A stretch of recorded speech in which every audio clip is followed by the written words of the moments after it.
তবু তুমি ঠিক কি বলতে চাইলে? তোমার কথার মানেটা আমি ঠিক বুঝতে পারলাম না, আমাকে একটু বুঝিয়ে বলবে? আমার কথার মানে বোধহয় তুমি বুঝতে পেরেছো, আর এর থেকে যদি বেশি খুলে বলি রূপকথা দি তোমার ভালো লাগবে না। আমি ভাবতেই পাচ্ছি না, আমি তো ভাবতেই পাচ্ছি না নতুন দি, তুমি এত বড় একখানা অপমান কি করে সয়ে বাড়ি চলে এলে তুমি বলো দেখি। হ্যাঁ, না না না, আমার সঙ্গে যদি এমনটা হতো না আমি মোটেও অমনি অমনি চলে আসতাম না।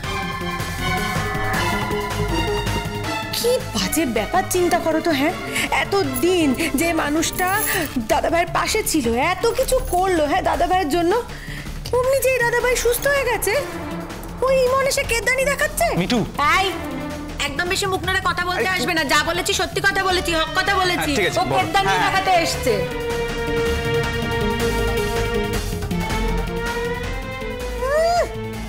এতদিন যে মানুষটা এত বড় বিপদে তার পাশে ছিল, এত করলো, যে বউ ফিরে এলো অমনি তাকে বলে কিনা তুমি বাড়ি চলে যাও। কেন কেন কেন সে বাড়ি আসবে কেন?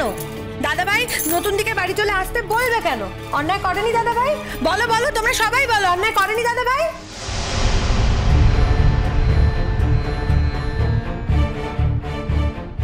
না, অন্যায় করেনি, করেনি অন্যায়। রূপকথা, তোমার কান্নাটা বরং আমাদের লজ্জা দিচ্ছে।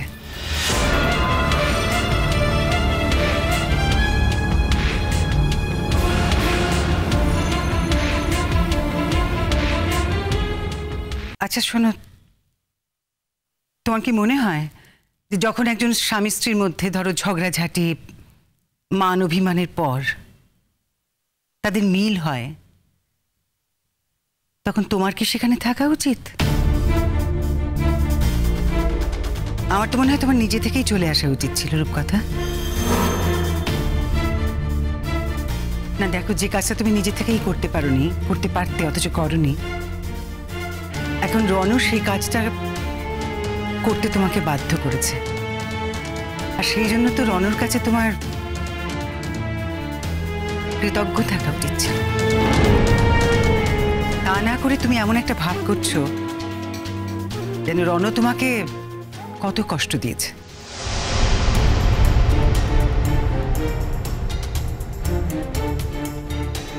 দেখো রূপকথা, আমি একটা মেয়ে তো, আর তুমিও একটা মেয়ে, তাই তোমাকে আমি একটা কথা বলি, মেয়েদেরকে না নিজেদের সম্মানটা নিজেদেরকেই রক্ষা করতে হয়। কোনো মেয়েকে তার সম্মান তার হয়ে অন্য কেউ রক্ষা করে দিতে পারে না। আর যখন একটা মেয়ে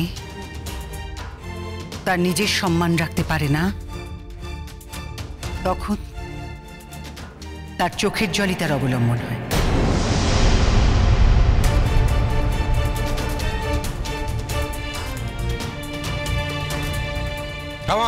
তোমাকে এখানে কেউ লেকচার দিতে বলেনি।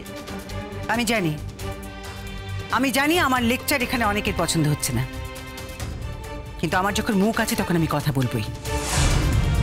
ওই একটাই তো অস্ত্র আছে আমার, ওই একটাই অস্ত্র যা দিয়ে আমি তোমাদেরকে লজ্জায় ফেলতে পারি, তোমাদেরকে ঘায়েল করতে পারি। আর কোনো অস্ত্র নেই আমার। তাই এই অস্ত্র আমি কিছুতেই বিসর্জন দেব না।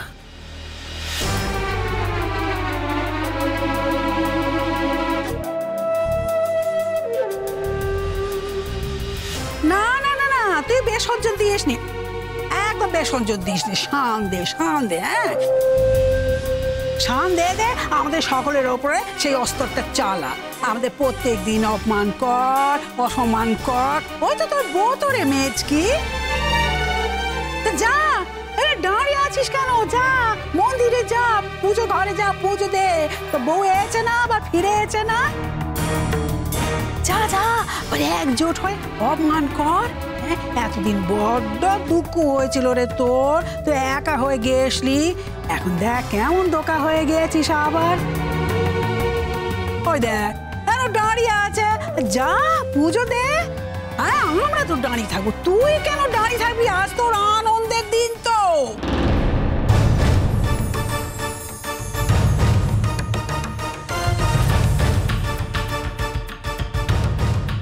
হ্যাঁ দিদি, হ্যাঁ, আজ আমার আনন্দের দিন। আর আমি এও জানি যে তোমাদের আনন্দের দিন নয়, তোমাদের পরম দুঃখের দিন, কিন্তু আমার আনন্দের দিন। তাই তো মনে মনে ভাবছিলাম যে মেয়েটা এত বড় একটা ভুল করবে।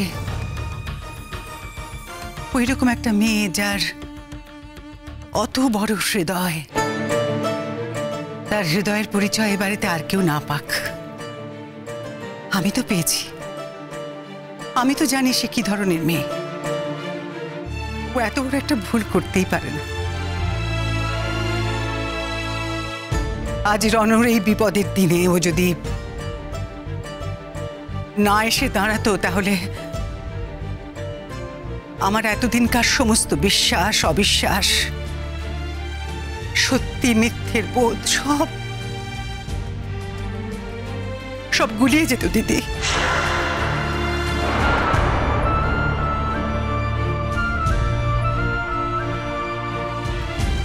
আমি আমার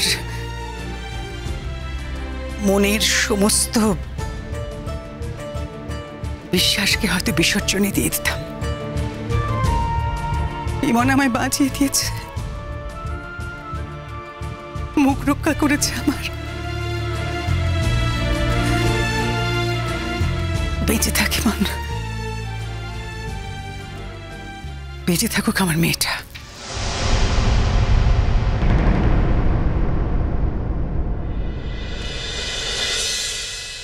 সেই ইমন যে তোমার মুখ রক্ষা করেছে। তুমি যা চেয়েছিলে সেটা ইমন করে দেখিয়েছে। তুমি তো দুহাত তুলে ইমনকে আশীর্বাদ করবেই। এই সময় তোমাকে আশীর্বাদ করলে তুমি খুব খুশি হতে, তাই না মা? কিন্তু এখনো তো আমাদের বাড়ির লোকদের ধর্মাধর্ম একেবারে লোপ পায়নি, কিছুটা এখনো আছে। তাই তোমাকে আমি আশীর্বাদ করতে পারলাম না।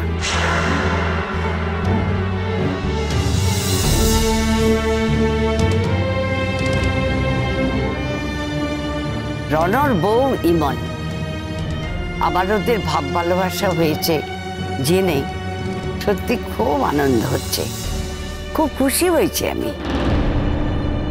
ইমন যে রণর বিপদে সে পাশে দাঁড়িয়েছে, এতে আমরা খুব খুশি হয়েছি, খুব খুশি। শোনো রূপকথা, জীবনে পারলে সম্পর্ক গড়ে দিও, ভেঙে ফেলো না।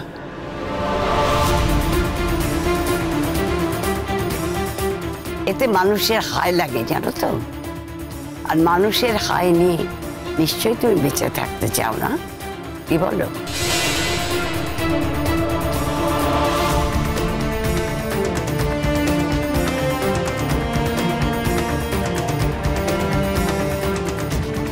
বলছো কি তুমি? আমাকে এসব কথা বলছো কেন?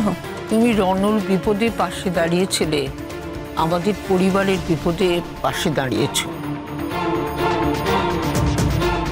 তোমার কাছে আমাদের প্রত্যাশা করার কিচ্ছু নেই, তবু তুমি প্রত্যাশার বাইরে গিয়ে অনেক কিছু করে দিয়েছ। কিন্তু তুমি ইমন রণর কাছে ফিরে এসেছে বলে কান্নাকাটি করে না, ভালো করনি।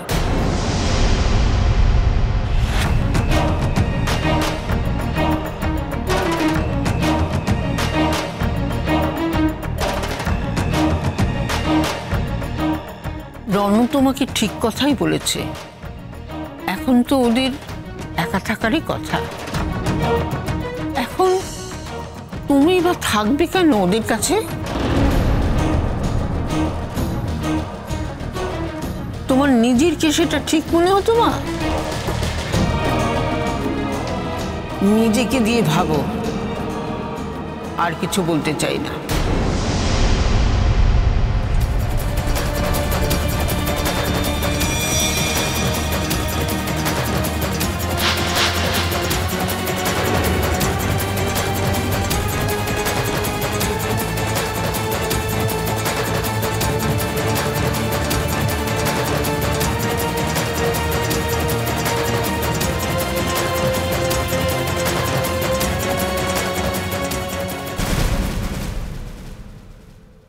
আমি যদি পেশেন্ট হসপিটালে আছি তাহলে একজন উড বি ডক্টরের সার্ভিস কেন নেব? প্রপার একজন ডক্টরের সার্ভিস নেব। প্রপার ডক্টর তো আর আপনাকে স্পঞ্জ করিয়ে দেবে না। জানি, তার জন্য তো সিস্টার আছে। এই অন্য কোনো মেয়ে আপনাকে স্পঞ্জ করিয়ে দিলে আপনার খুব ভালো লাগবে বুঝি? তাহলে তোমার কি অসুবিধা? তোমার তো কোনো প্রবলেম থাকার কথা নয়। আমার আবার অসুবিধা কোথায়? আমার বয়ে গেছে। বাহ, বেশ ভালো তো। তাহলে সিস্টারকে ডাকি। সিস্টার, আমি এখানে তাহলে কি করতে এসেছি? নাটক করতে এসেছি? কুসুম দোলা কুসুম